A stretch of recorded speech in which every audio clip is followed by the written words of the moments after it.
ดาวน์โหลดแอปดาฟาโกมานี่มิจะโซกกับโซกดาวน์โหลดมานี่ฮับฟรีทันที50,000 คะแนนนอกจากทานจะได้รับ50,000 คะแนนแล้วทานยังมีสิทธิ์หมุนวงล้อดาวฟ้าน้ำเติมอีกได้เพื่อเอาคะแนนพิเศษขั้นที่2 10,000 ถึง 200,000 คะแนนรับส่วนลดทันที 18% เวลาทานซื้อเลขและทานยังจะได้รับเงินแนะนำ 4% เวลาหมู่ทานซื้อเลขเติมอีกอย่าลืมดาวน์โหลดแอปดาวฟาโกกันหลายๆเด้อแอปเดียวครบจบที่ดาวฟาโกเลขาผักแขวงลงติดตามสุกอยู่การผลิตยาปัวพาญาตอยู่โรงงาน CBF ในตอนบ่ายของวันที่23มิถุนายน2026นี้ฐานปริญญาเอกอรุณไซศูนย์นาลาดกรรมการศูนย์กลางภาคเลขาผักแขวงประธานสภาประชาชนแขวงจับประซักได้เคลื่อนไหวสีนำเวียกงานติดตามสุกอยู่การผลิตยาปัวพาญาตอยู่โรงงาน CBF ฟาร์มมาจำกัดโดยให้เกียรติตอนรับของทานดร.จินดาวงศ์สุริผู้อำนวยการโรงงานผลิตยา CBF พร้อมด้วยคณะภาคคณะอำนวยการและพนักงานเข้าร่วมท่านดร.จินดาวงศ์สุริผู้อำนวยการโรงงานผลิตยา CBF รายงานว่าโรงงานผลิตยา CBF ได้รับการสร้างตั้งขึ้นในวันที่1 มังกรปี 1995รูปแบบการลงทุนวิสาหกิจผสมปัจจุบันมีทุนจดทะเบียน$30 ล้านสหรัฐ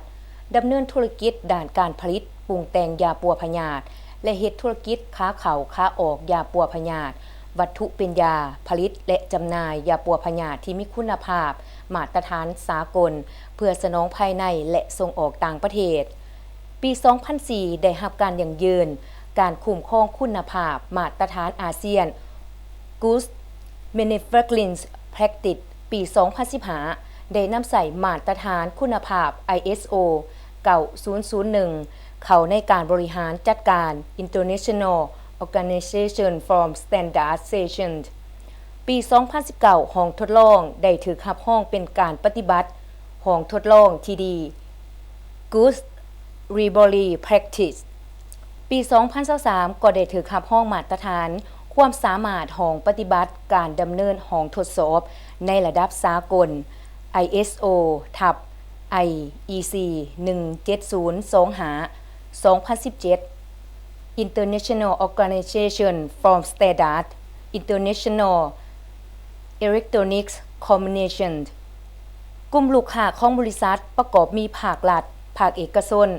โครงการและบรรดาประเทศใกล้เคียงในภาคพื้น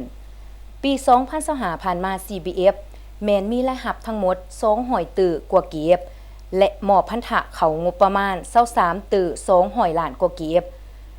ในต่อหน้ายังมีแผนการก่อสร้างและขยายโรงงานผลิตยาปัวพยาธิเติมอีกเพื่อเฮ็ดให้การผลิตทันสมัยกว่าเก่า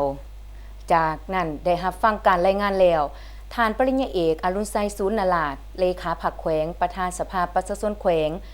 ได้ตีราคาสูงต่อผลงานการเคลื่อนไหวของโรงงานผลิตยา CBF ในระยะผ่านมาพร้อมทั้งเน้นให้สืบต่อรักษามูลเสื่อการนำพาบริหารจัดการที่ดีก็คือนามยศอย่างยืนต่างๆที่ได้รับจากนี้ยังเป็นการประกอบส่วนสำคัญเขาในการพัฒนาเศรษฐกิจสังคมของแขวงก็คือของศาสตร์พร้อมนี้ทานเลขาผักแขวงยังได้สุกอยู่สีนำโรงงานผลิตยา CBF ฟาร์มมาให้มีความนักแน่นเข้มแข็งพัฒนาหอบด่านสืบต่อรักษาคุณภาพตลอดหอดการบริหารจัดการที่ดีมีความทันสมัยเคียงคู่กับการเคลื่อนไหวสวยเหลือสังคมเติมอีกตอนท้ายทานเลขาผักแขวงจับประซักยังได้ติดตามเบิ่งห้องทดลองห้องวิจัยยาฟังรายงานและส้มขั้นตอนการผลิตยาบรรจุภัณฑ์ยายสางเก็บเมียนภายในโรงงานผลิตยา CBF อีกด้วย